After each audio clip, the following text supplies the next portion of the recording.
Hello, good morning children.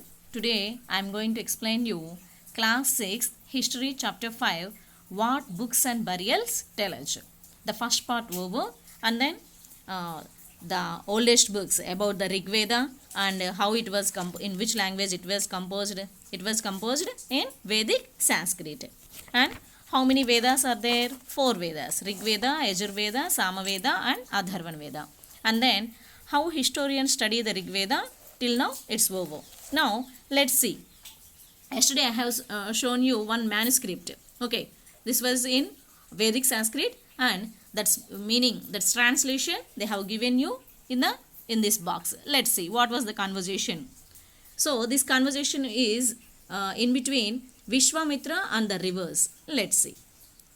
Vishwamitra. Oh rivers, come down from the mountains like two swift horses, like two shining cows that lick their calls. Okay, here Vishwamitra's dialogue, this was, he was saying, oh rivers, come down from the mountains. Come down from the mountains like two swift horses. That means those who run fast. And two shining cows that lick their calls. See, when they see their babies, how they will lick their babies, like that, like those two cows, you come. He was comparing the rivers with swift horses and two shining cows. You move like chariots to the sea through the power of Indra. You move like chariots to the sea. To the sea you are moving like chariots.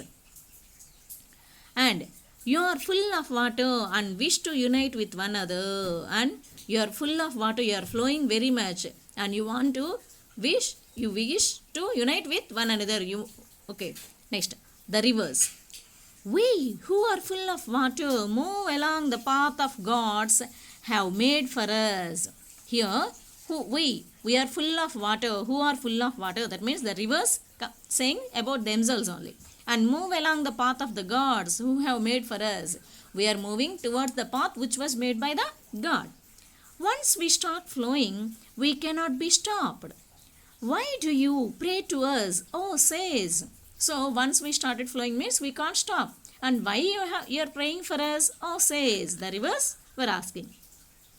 Vishwamitra.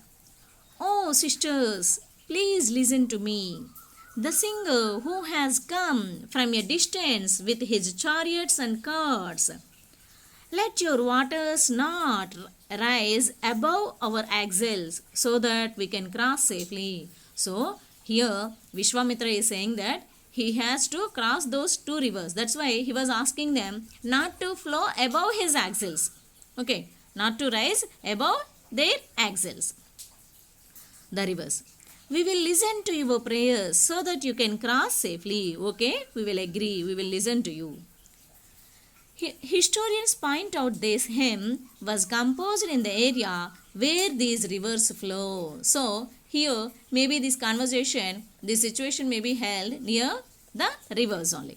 They also suggest that the sages lived in a society where horses and cows were valued animals. Here, in the conversation, the rivers, Vishwamitra compared those two rivers with horses and cows. So, maybe by the time these horses and cows are valued much. That is why the rivers are composed to horses and cows. Maybe that's why they have composed with the rivers with horses and cows. Do you think chariots were also important? Okay. Give reasons for your answer. So here they have come to conclusion that they hear horses and cows are important with this conversation. So do you think chariots also were important? Because that means maybe by the time the transportation is with the chariots only. Maybe. That's why you have to, by understanding this conversation, you have to say answer. Read the verses and find out where the modes of transport that are mentioned. Other rivers, especially the Indus and its other tributaries and the Saraswati are also named in the hymns. So, in these hymns, Rig Veda hymns, especially this Indus and other tributaries, the small rivers which join the main river, those tributaries and especially Saraswati also mentioned in these hymns. The Ganga and Yamuna are mentioned only once. About the Ganga and Yamuna, they have mentioned only one time. Next. Cattle, horses and chariots. Okay, about these animals, let's see. Here, these three words mentioned in the hymn, that's why let's see. There are many prayers in the Rig Veda for cattle, children and horses. Here, children also, especially sons. Okay. Horses were yoked to chariots that were used in battles. You have seen many historian serials or movies, how they will move. Okay. Horses were yoked to chariots. They were tied to chariots and they will drag the chariots. Horses will. Okay. Which were fought to capture cattle. So, in the olden days, kings used to go to battlefields on the chariots only. And the chariot means the vehicle which was pulled by horses. Battles were also fought for land, which was important for pasture and for growing hardy crops that ripen quickly, such as barley. Okay, so here battles were also fought for land. For lands also they done battles. Some battles were fought for water and to capture people. And some battles were fought for water and to capture people also. Some of the wealth that was obtained was kept by the leaders, some was given to the priests, and the rest was distributed among us, the people. So, after gaining that land, what the people will do? It was obtained by the leaders and it was given to the priests. Priests means in Hindu temples, churches, and maybe by the time Hindu system only. So, some land was given to the priests and the rest was distributed among us, the people. And for cultivation, they used to give for people also. Some wealth was used for the performance of yajnas or sacrifices in which offerings were made into the fire. So, some land was given to these yajnas or sacrifices in which offerings were made into the fire. These were meant for gods and goddesses. So, yajnas were meant for gods and goddesses. That means some land they will allot for these yajnas and that land was given to the gods and goddesses. Offerings could include ghee, grain, and in some cases animals. These offerings also, in a village deities sacrifices also, so many will offer animals to the deities. Like that, it may be. Most men took part in these wars. There was no regular army, but there were assemblies where people met and discussed matters of war and peace. So, here a war means so many soldiers, so many people will participate. And there was no regular army. Of course, there was not a regular or permanent army, but there were assemblies. Assemblies means people will meet and discuss about the matters of war and peace, how to do the war or how to solve the problems like that. They also chose leaders who were often brave and skillful warriors. So, a group should need a leader. That leader also must be brave and skillful. Like that, the people they have chosen as leaders. This is about cattle, horses and chariots. Now, words to describe people. There are several ways of describing people in terms of the work they do, the language they speak, the place they belong to, their family, their communities and cultural practices. Here, see, if a person who gives treatment, we will call him doctor. Okay, who designs buildings and all those, we will engineer. So, the work they do, the language they speak, Tamil people, Malayali, okay, like that we will call. So, the language they speak, the place they belong to, their family, their communities and cultural practices. Let us see some of the words used to describe people found in the Rig Veda. So, here in the Rig Veda also, they have used some words to describe people. There are two groups who are described in terms of their work. The priests, sometimes called Brahmins, who performed various rituals, and the Rajas. Okay, so the people who perform various rituals, they were called as priests. And the other ones, second people, second category, the Rajas. These Rajas were not like the ones you will be learning about later. They did not have capital cities, palaces or armies, nor did they collect taxes. So earlier what you have learnt about Rajas, they were here, these Rajas were separate.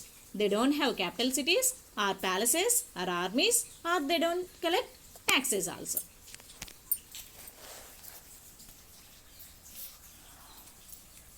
Generally, sons did not automatically succeed fathers as Rajas. Okay, in earlier kingdoms, what you have inheritance, the sons will get their father's kingdoms. But here, sons did not automatically succeed fathers as Rajas. Here, there is no chance like that. Read the previous section once more and see whether you can find out what the Rajas did. Two words were used to describe the people or the community as a whole. One was the word Jana. What is the word? Here, Jana, which we still use in Hindi and other languages. Jana means people. So, here, to refer the people, this Jana is a word used. The other was Vaish. Okay, the other word was Vaish. The word Vaishya comes from Vish. Okay, this Vaishya word comes from Vish. You will learn more about this in chapter 6. About these Vaishyas, this word and origin, you will learn in the 6th chapter. Next. Several Vish or Jana are mentioned by name.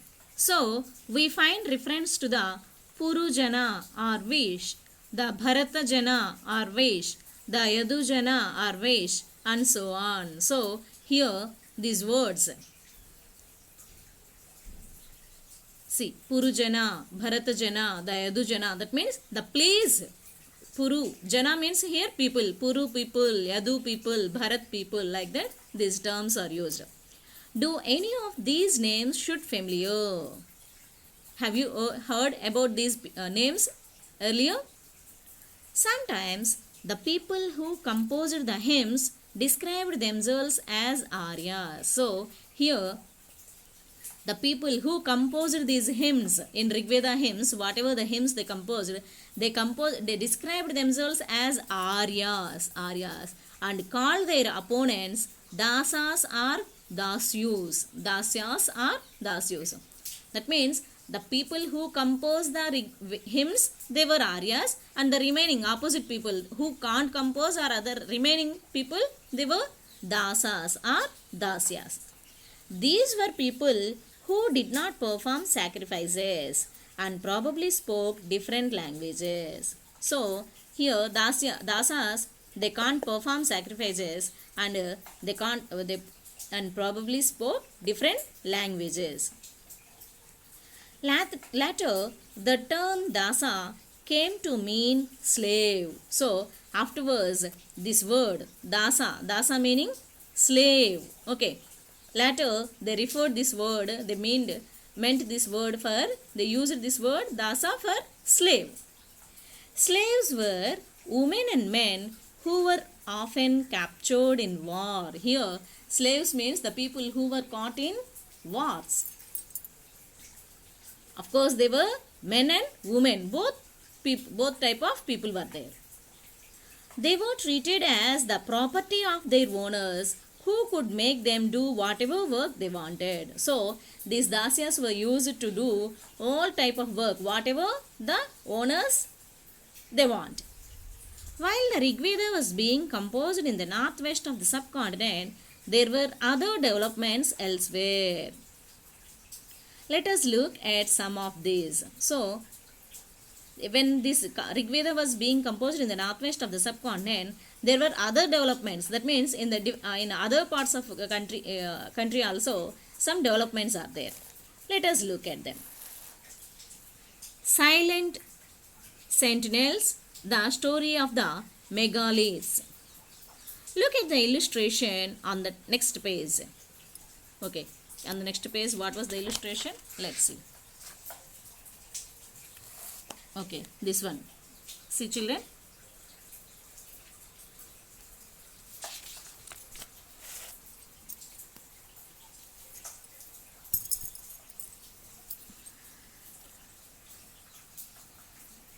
These stone boulders are known as megaliths. Literally big stones. Okay. These were carefully arranged by people and were used to mark burial sites. Okay. If anybody was died and buried, to mark those sites, these stones were used. The practice of erecting megaliths began about 3000 years ago and was prevalent throughout the Deccan, South India, in the Northeast and Kashmir. So, these burial sites we can found in Deccan, South India and the Northeast and Kashmir.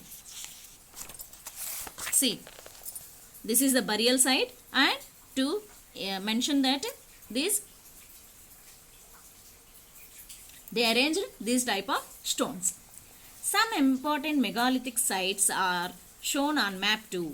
While some megaliths can be seen on the surface, other megalithic burials are often underground. So,